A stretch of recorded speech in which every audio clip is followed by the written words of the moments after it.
بسم اللہ الرحمن الرحیم۔ محترم بھائیوں بہنوں، ہر سال ماہ رمضان سے پہلے گھمسان شروع ہو جاتا ہے۔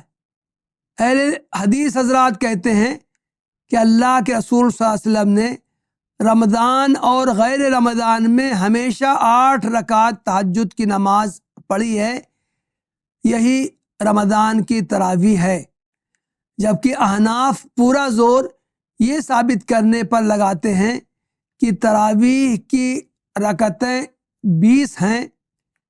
خلیفہ دوم حضرت عمر ابن الخطاب رضی اللہ عنہ کے عہد خلافت سے اس کا آغاز ہوا ہے اور اس وقت سے اب تک اس پر عمل ہو رہا ہے۔ اس موضوع پر اب تک سینکڑوں کتابیں لکھی جا چکی ہیں۔ ہر فریق نے اپنے موقف کے دلائل پیش کیے ہیں اور دوسرے فریق کے دلائل کا رد کیا ہے، لیکن یہ مسئلہ اب تک طے نہیں ہو پایا ہے، نہ آئندہ اس کے طے پانے کی امید ہے۔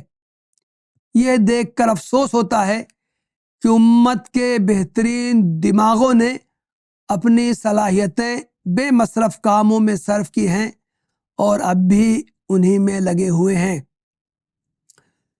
صحیح احادیث سے ثابت ہے کہ اللہ کے رسول صلی اللہ علیہ وسلم نے رمضان اور غیر رمضان میں روزانہ رات کے آخری پہر ہمیشہ 11 رکعت پڑھی ہیں، 8 رکعت تہجد کی اور 3 رکعت وطر کی۔ یہ صحیح بخاری، صحیح مسلم اور حدیث کی دوسری کتابوں میں یہ روایت آئی۔ اگر کوئی شخص اس عمل کو معمول بنا لے تو وہ سنت نبوی کی پیروی کرنے والا ہوگا۔ بعض احادیث سے اللہ کے رسول صلی اللہ علیہ وسلم کا رمضان کی راتوں میں 13 رکعتیں پڑھنا ثابت ہے، 10 تہجد کی اور 3 وطر کی۔ یہ رمضان ہی نہیں بلکہ غیر رمضان میں بھی بسا اوقات آپ کا 13 رکعتیں پڑھنا ثابت ہے۔ یہ حدیث صحیح بخاری، صحیح مسلم اور دوسری کتابوں میں آئی، اس لیے اس کا شمار بھی سنت ہی میں ہوگا۔ حضرت عمر ابن الخطاب رضی اللہ عنہ نے اپنے عہد خلافت کے دوسرے برس 14 ہجری میں تراویح کی باجماعت نماز کا آغاز کروایا۔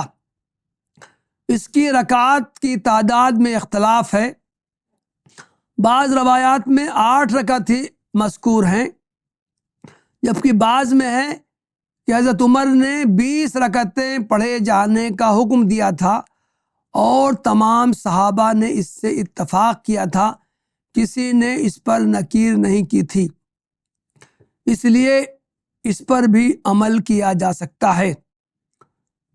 بعض علماء نے یوں تطبیق دینے کی کوشش کی ہے کہ حضرت عمر رضی اللہ عنہ نے ابتدا میں 8 رکعتوں کا ہی حکم دیا تھا، اس کی وجہ سے لوگوں کو طویل قیام کرنا پڑتا تھا، انہوں نے زحمت محسوس کی تو حضرت عمر رضی اللہ عنہ نے 20 رکعت پڑھی جانے کا حکم دیا۔ اہل مکہ ہر 4 رکعت کے بعد وقفہ یعنی ترویحہ کے دوران طواف کرنے لگتے تھے، اس کا بھی ثواب ہے۔ اہل مدینہ ثواب میں ان کی برابری کی خاطر طواف کی جگہ نوافل پڑھنے لگے، اس طرح ان کی رکعتوں کی تعداد 36 ہو گئی۔ بعض روایتوں سے معلوم ہوتا ہے کہ حضرت عمر ابن عبدالعزیز رحمہ اللہ کے زمانے میں 36 رکعتیں پڑھی جانے لگیں، چنانچہ مالکیہ نے اس رائے کو اختیار کر لیا۔ رمضان کی راتوں میں عبادت کی غیر معمولی فضیلت احادیث میں بیان کی گئی ہے۔ تراویح نفلی عبادت ہے، اصطلاحی طور پر سنت کا شمار بھی نوافل میں ہوتا ہے۔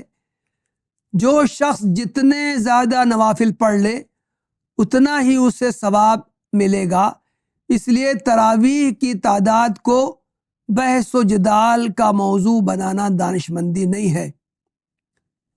مجھے یہ دیکھ کر بہت زیادہ خوشی ہوئی کہ علامہ ابن تیمیہ رحم اللہ نے یہی موقف اختیار کیا ہے۔ انہوں نے لکھا ہے اقتباس: قیام رمضان کے سلسلے میں رسول اللہ صلی اللہ علیہ وسلم نے رکعتوں کی کوئی تعداد متعین نہیں فرمائی ہے۔ آپ نے رمضان اور غیر رمضان میں کبھی 13 رکعتوں سے زیادہ نہیں پڑھی ہے، لیکن آپ ہر رکعت میں طویل قیام کرتے تھے۔ جب حضرت عمر رضی اللہ عنہ نے حضرت ابی ابن کعب رضی اللہ عنہ کی امامت میں باجماعت نماز تراویح شروع کروائی تو وہ 20 رکعت تراویح اور 3 رکعت وتر پڑھاتے تھے۔ رکعتوں کی تعداد زیادہ ہو جانے کی بنا پر وہ ہر رکعت میں مختصر قرات کرتے تھے۔ اس سے نماز پڑھنے والوں کو آسانی ہو گئی کہ انہیں طویل قیام نہیں کرنا پڑتا تھا۔ بعد میں سلف میں سے بعض لوگ 40 رکعتیں تراویح اور 3 رکعتیں وتر پڑھنے لگے۔ بعض لوگوں نے 36 رکعت تراویح اور 3 رکعت وتر پڑھنی شروع کر دی۔ ان سب کی گنجائش ہے، چاہے جتنی رکعتیں پڑھ لی جائیں بہتر ہے۔ نمازیوں کے حالات کے اعتبار سے افضل حکم بدلتا رہتا ہے۔ اگر کوئی شخص طویل قیام کر سکتا ہے تو اس کے لیے 10 رکعت تراویح اور 3 رکعت وتر پڑھنا افضل ہے، جیسا کہ نبی صلی اللہ علیہ وسلم رمضان اور غیر رمضان میں کرتے تھے۔ اور اگر وہ طویل قیام نہیں کر سکتا تو اس کے لیے 20 رکعت پڑھنا افضل ہے، جیسا کہ مسلمان کرتے ہیں۔ یہ تعداد 10 اور 40 کے درمیان ہے۔ اگر وہ تراویح میں 40 رکعتیں پڑھ لے یا اس کے علاوہ کسی تعداد میں پڑھ لے تو بھی جائز ہے، اس میں کچھ کراہت نہیں ہے۔ متعدد ائمہ مثلا امام احمد رحمہ اللہ وغیرہ نے اس کی صراحت کی ہے۔ جو شخص یہ گمان کرتا ہے کہ قیام رمضان میں رکعتوں کی تعداد نبی صلی اللہ علیہ وسلم کی جانب سے متعین ہے، جس میں کمی یا زیادتی نہیں کی جا سکتی، وہ غلطی پر ہے۔ اقتباس ختم۔ وآخر دعوانا ان الحمد للہ رب العالمین۔